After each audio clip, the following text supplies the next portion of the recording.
नमस्कार दोस्तों, स्वागत है आपका फिर से आपके अपने YouTube channel RBSC online classes में। जैसा कि हम बात कर रहे थे आपके लेसन नंबर 7 के बारे में, तो आज इसका पार्ट नंबर 3 जो करने जा रहे हैं उसके बारे में। तो पिछली क्लास में हमने जो बात की थी आवर्त सारणी के बारे में, जो तत्वों का वर्गीकरण कैसे हुआ।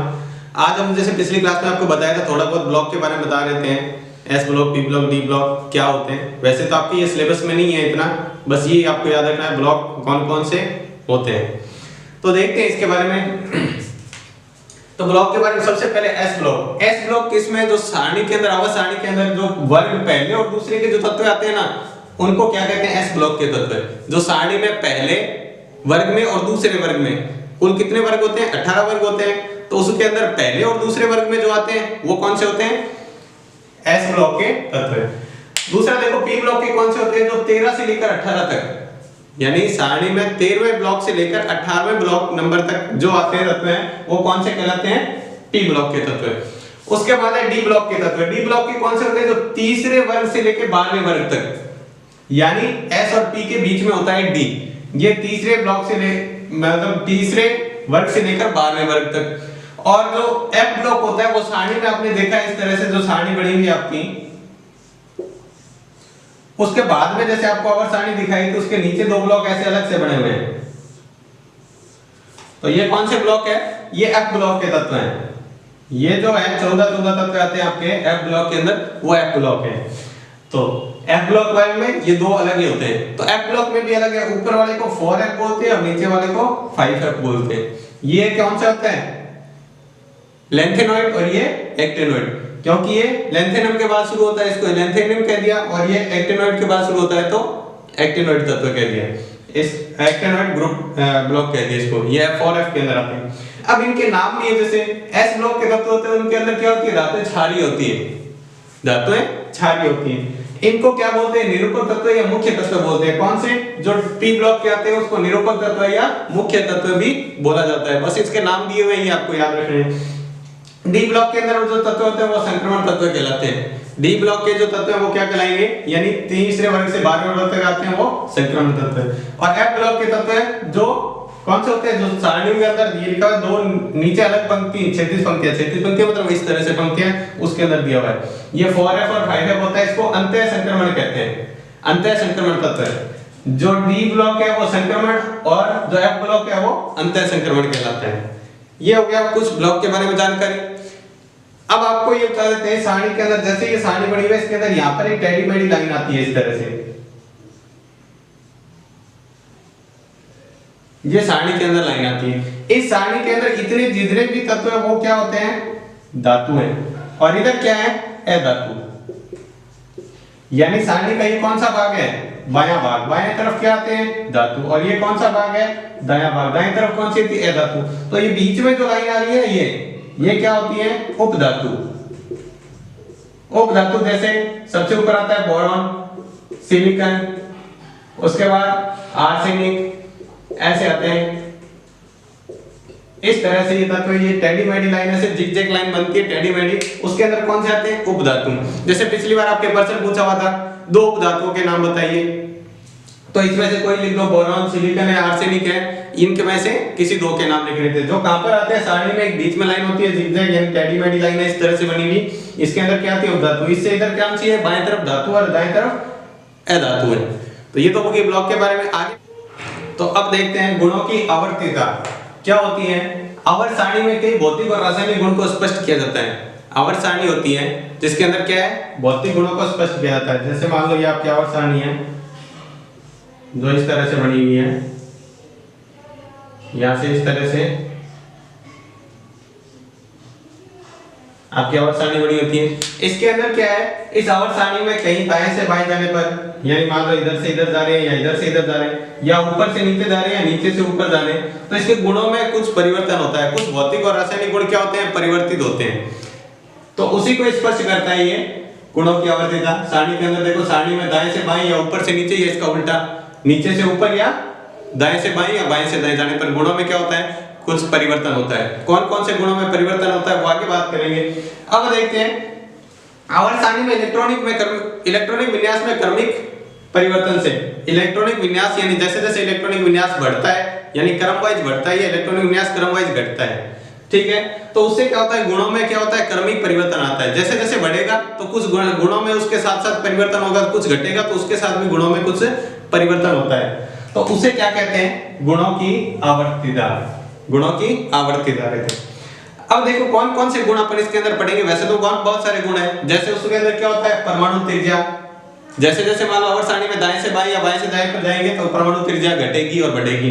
वैसे ही गलनांक, गलनांक मतलब क्या होता है, जैसे बात करें बर्फ होती है, बर्फ पिघलती है, जब जो कोई भी चीज हो, बर्फ हो, लोहा हो, कोई भी ठोस हो, ठोस जब पिघलता है यानी द्रव्य में बदलता है तो उसे कहते हैं गलनांक। वह बिंदु जहां ठोस से द्रव्य में बदलना स्टार्ट होता है, द्रव्य में बदलता है तो उसे कहते हैं गलनांक। क्वथनांक क्या होता है, जब द्रव्य उबलने लग जाता है, कोई भी द्रव्य, जैसे मान लो पानी है, पानी उबलने लग जाएगा 100 डिग्री सेंटीग्रेड पर, क्या होता है, पानी उबलने लग जाता है, भाप बनने लग जाता है, तो वो होता है क्वथनांक।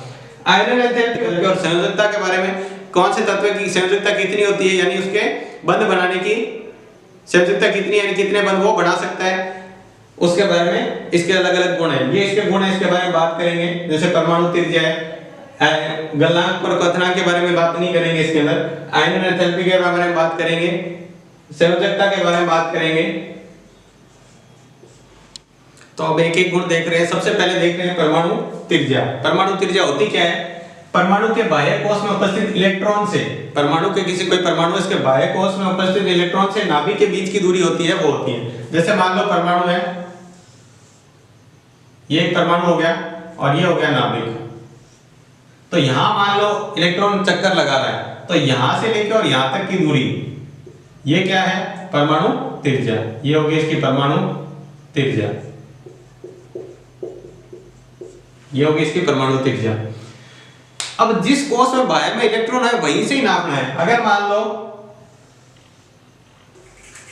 ये मान लो नाभिक है, इस कोश में इलेक्ट्रॉन है और बाहर वाले में इलेक्ट्रॉन नहीं है, तो अपने को त्रिज्या यहां से यहां तक ही लेनी है, यही है परमाणु त्रिज्या। ऐसा नहीं है जिस बाह्य कोश में, मान लो किसी में 4 कोश हैं, ये मान लो इस कोश में भी इलेक्ट्रॉन है, इसमें भी है, इसमें भी है, तो त्रिज्या कहां से कहां तक हो जाएगी, यहां से यहां तक परमाणु त्रिज्या। जिस बाह्य कोश में, जैसे K, L, M, N इस कोश की बात करते हैं, तो जिस बाहर के कोश में इलेक्ट्रॉन है वहां से लेकर नाभिक के बीच की दूरी है, वो क्या कहलाती है, परमाणु त्रिज्या। तो अब देखते हैं आवर्त सारणी में एक आवर्त की बात कर रहे हैं, यानी ये सारणी होती है अपनी, इस तरह सारणी है। मैं पूरी लाइनें नहीं बना रहा हूं, आपको थोड़ा सा बना के बता रहा हूं। इस तरह से लाइन होती है और कुछ लाइनें इस तरह से होती है, ठीक है। तो जैसे बात करें आवर्त की, यानी आवर्त है ये,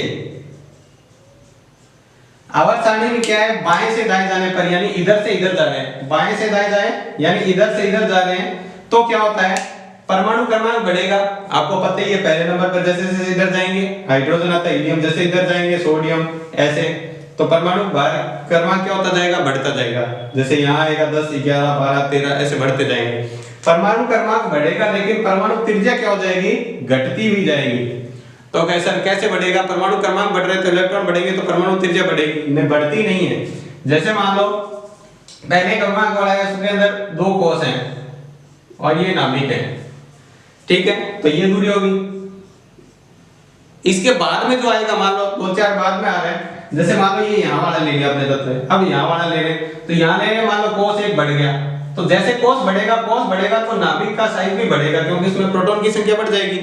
जितने क्रमांक पर आता है उतने उसके अंदर प्रोटॉन होते हैं और उतने इलेक्ट्रॉन होते हैं, तो प्रोटॉन के लिए भी ज्यादा जगह चाहिए। और ये क्या करता है, प्रोटॉन ज्यादा होता है तो ताकत ज्यादा लगाता है, उसको खींच के रखता है, तो ये कोश पास में बनते हैं, फिर इतने पास में बन जाएंगे। तो देखो ये इतनी दूरी है और ये यहाँ से यहाँ तक की दूरी है, ये छोटी दूरी होगी, ये त्रिज्या। तो परमाणु, जैसे जैसे परमाणु क्रमांक बढ़ता है एक आवर्त में, परमाणु त्रिज्या घटती भी जाती है, ये ध्यान रखना। लेकिन वर्ग की बात करें, यानी ऊपर से नीचे ऐसे बात करें, ऐसे ऊपर से नीचे, ये वर्ग है, वर्ग में ऊपर से नीचे जाते हैं तो परमाणु क्रमांक भी बढ़ता है और परमाणु त्रिज्या दोनों ही बढ़ती है। वर्ग में जब ऊपर से नीचे जाएंगे तो परमाणु क्रमांक भी बढ़ेगा और परमाणु त्रिज्या, यानी ऊपर से नीचे ऐसे जाएंगे तो परमाणु क्रमांक भी बढ़ेगा और परमाणु त्रिज्या भी बढ़ेगी। और ध्यान रखिए इसमें कोश भी बढ़ते जाते हैं।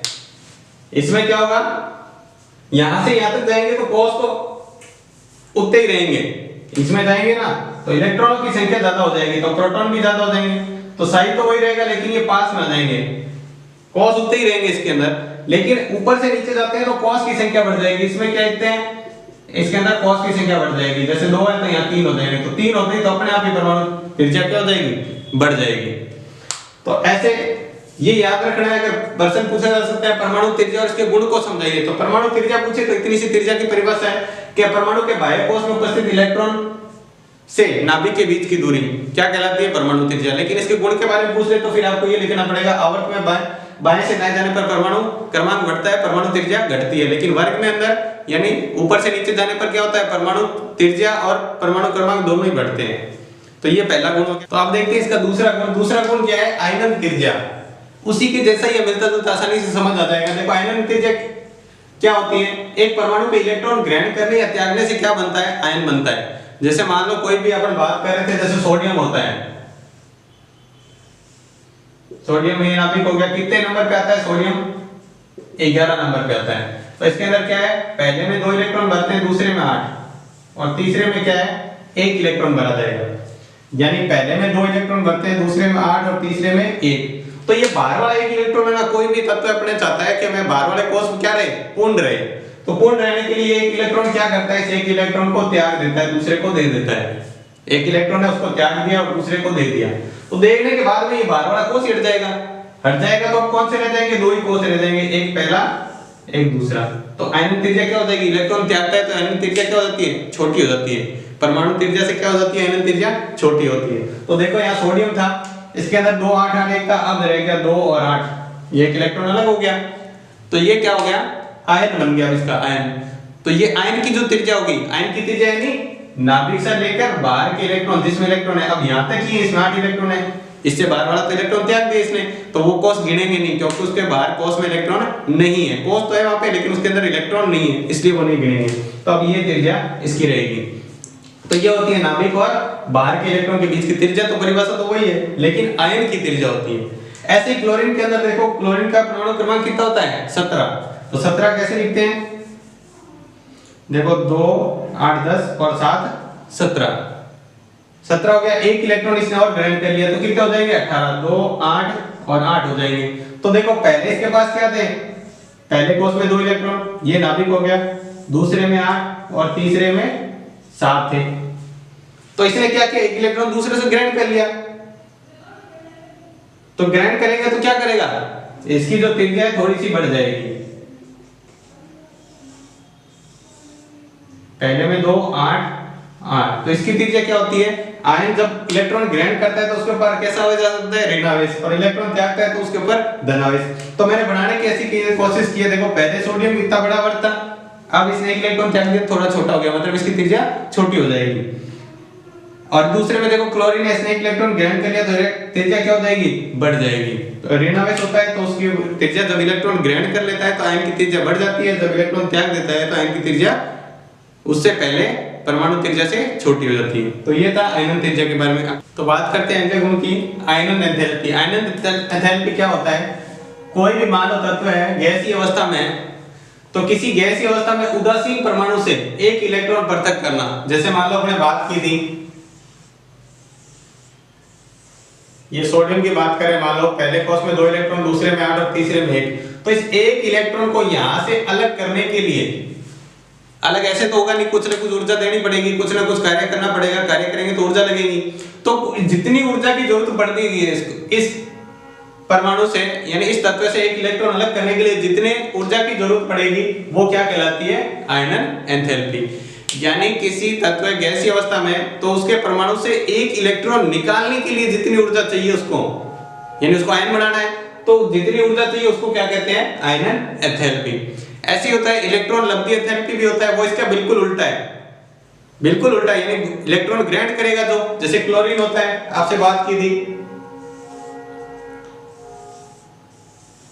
जैसे ये क्लोरीन है, 2 8 और 7 होते हैं, यहाँ इलेक्ट्रॉन क्या होते हैं, 7। अब इसको एक इलेक्ट्रॉन क्या करेगा, ये ग्रहण करेगा। तो एक इलेक्ट्रॉन ग्रहण करने के लिए जितनी ऊर्जा की जरूरत पड़ती है वो इलेक्ट्रॉन लब्धि एंथैल्पी कहलाता है। आगे इसके बाद बात करेंगे उसके बारे में आगे बात करते हैं। जैसे मान लो कोई परमाणु उदासीन है गैसीय अवस्था में, उसको आयनन एंथैल्पी देंगे, उतनी ऊर्जा दे देंगे तो वो धन आयन बन जाएगा और एक इलेक्ट्रॉन को क्या कर देगा, अलग कर देगा। हमेशा ध्यान रखना आयनन एंथैल्पी से क्या बनता है, धन आयन बनता है, क्योंकि आयनन एंथैल्पी क्या करता है, इलेक्ट्रॉन को वहां से पृथक करता है, यानी अलग कर देता है, वहां से निकल जाएगा इलेक्ट्रॉन, निकल जाएगा तो वो हमेशा ही धन आयन बनेगा। हमेशा ही कोई भी तत्व से इलेक्ट्रॉन निकलेगा तो वो धन आयन ही बनेगा, याद रख लेना अच्छी तरह। अब देखते हैं, जैसे मान लो एक इलेक्ट्रॉन निकाला है पहला, कहीं हमें 2-3 इलेक्ट्रॉन निकालने की जरूरत पड़ती है, ठीक है। जैसे कैल्शियम हो गया, संयुक्ता +2 होती है तो मतलब उसके अंदर से 2 निकालेंगे। एल्यूमिनियम की बात करें तो संयुक्ता +3 होती है, उसमें 3 इलेक्ट्रॉन निकालेंगे। तो पहले इलेक्ट्रॉन के लिए जितनी ऊर्जा चाहिए उसको बोलते हैं प्रथम आयनन एंथैल्पी। दूसरे इलेक्ट्रॉन निकालने के लिए जो पहले आयन बन गया, एक इलेक्ट्रॉन उसे निकाल दिया, वो आयन कहलाता है। उस आयन से निकालने के लिए जितनी ऊर्जा चाहिए वो द्वितीय आयन, और 2 निकालने के बाद में जितनी ऊर्जा चाहिए वो तीसरे को निकालने के लिए जितनी ऊर्जा चाहिए वो तृतीय आयनन एंथैल्पी कहलाती है। तो ये सबसे ज्यादा होती है। जैसे जैसे क्रमांक बढ़ता जाएगा ना, जितने इलेक्ट्रॉन निकालेंगे, ज्यादा 3 इलेक्ट्रॉन निकाल सकते हैं या 4 मान लो, तो 4 को निकालेंगे तो उसकी सबसे ज्यादा ऊर्जा चाहिए उसके अंदर, फिर उससे कम तीसरे में, उससे कम दूसरे में और उससे कम पहले में। यानी सबसे कम ऊर्जा पहले प्रथम आयनन एंथैल्पी होती है, उससे ज्यादा होती है दूसरी की, उससे ज्यादा तीसरी की। अब बात करते हैं आवर्त सारणी में। आवर्त सारणी में एक ही आवर्त में, यानी एक ही लाइन में क्षैतिज पंक्ति में ऐसे जाने पर क्या होता है, बाएं से दाएं जा रहे हैं, इधर से इधर, तो क्या होगा, आयनन एंथैल्पी बढ़ेगी। क्यों बढ़ेगी, क्योंकि परमाणु आकार क्या हो जाएगा, कम हो जाएगा। परमाणु आकार कम हो जाएगा तो उसको इलेक्ट्रॉन निकालने के लिए, परमाणु आकार छोटा है तो ताकत ज्यादा लगी हुई है उसके अंदर, जो नाभिक है उसको खींच रहे हैं, ताकत ज्यादा लगी हुई है, तो आवेश क्या होता है उसमें बढ़ जाता है, आवेश और बढ़ेगा। तो आपको पता है आवेश +1 है, +2 है, +3 तक पहुंच जाएगा तो आवेश आपको पता है अपने आप ही बढ़ेगा।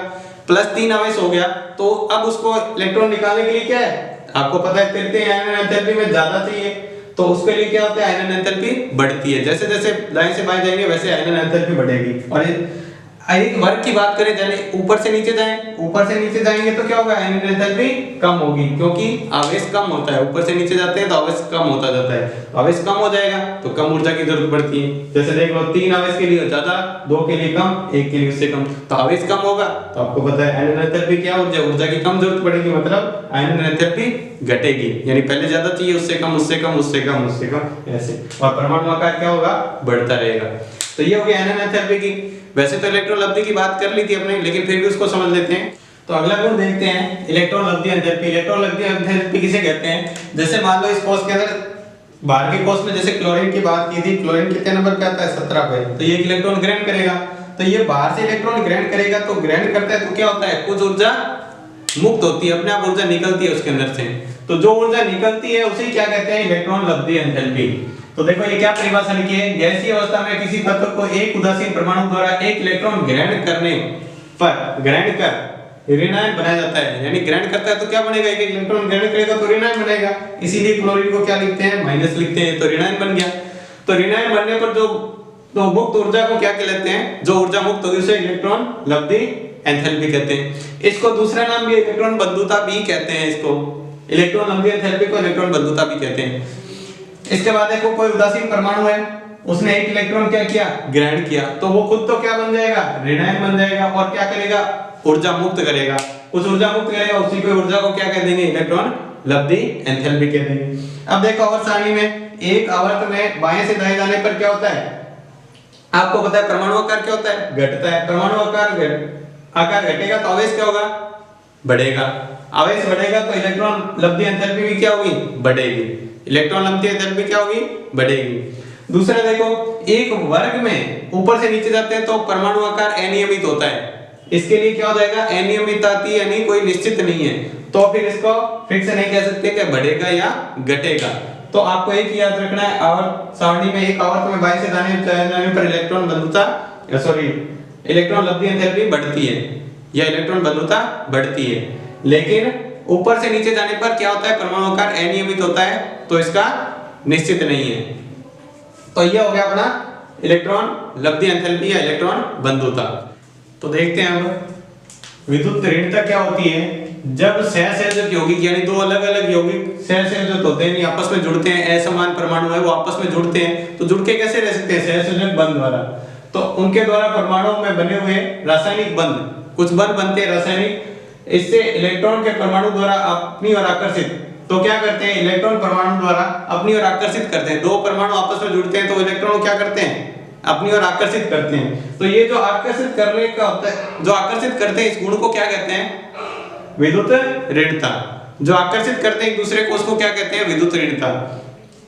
अब देखो आवर्त सारणी में जब दाएं से बाएं से दाएं जाते हैं तो परमाणु आकार आपको पता है घटता है, तो जितना परमाणु आकार घटेगा तो क्या होगा? आकर्षित करने की शक्ति उतनी बढ़ेगी, ताकत बढ़ेगी, तो विद्युत ऋणता क्या हो जाएगी? बढ़ जाएगी। यानी आपस में आकर्षित ज्यादा करेंगे तो आकर्षित करने की क्षमता बढ़ेगी, तो विद्युत ऋणता बढ़ जाएगी। वैसे ही देखेंगे एक वर्ग में ऊपर से नीचे जाते हैं तो परमाणु आकार बड़ा हो जाएगा, तो बड़ा हो जाएगा तो उतनी ताकत क्या हो जाएगी? बढ़ता जाएगा, तो उतनी ताकत कम होती जाएगी। जितना परमाणु आकार छोटा होता जाता है उतनी उसकी विद्युत ऋणता बढ़ती जाती है, यानी आकर्षित करने की ताकत बढ़ती जाती है, और जितना ही बड़ा होता जाता है उतनी विद्युत ऋणता क्या होती है? कम होती जाती है, घटती जाती है। तो बात करें एक ही वर्ग में ऊपर से नीचे जाएंगे तो विद्युत ऋणता घटेगी, एक आवर्त में बाएं से दाएं जाएंगे तो विद्युत ऋणता बढ़ेगी। तो आपको ये ध्यान रखना है, सर्वाधिक विद्युत ऋणी तत्व कौन सा है? फ्लोरीन। ये याद रखना है, आपसे पूछे कोई एक नंबर में प्रश्न, सबसे विद्युत ऋणी तत्व, सर्वाधिक विद्युत ऋणी तत्व फ्लोरीन होता है। ठीक है, तो ये क्लास आपको अगर अच्छी लगी है, अगर आपको समझ में आया तो प्लीज इसे लाइक और सब्सक्राइब करें। अगर आपका कोई सुझाव हो या आपको कुछ इस जो आज समझा उसके अंदर कोई डाउट हो तो आप मुझे कमेंट बॉक्स में लिखकर जरूर भेजें, और कोई सुझाव हो तो जरूर दें। धन्यवाद।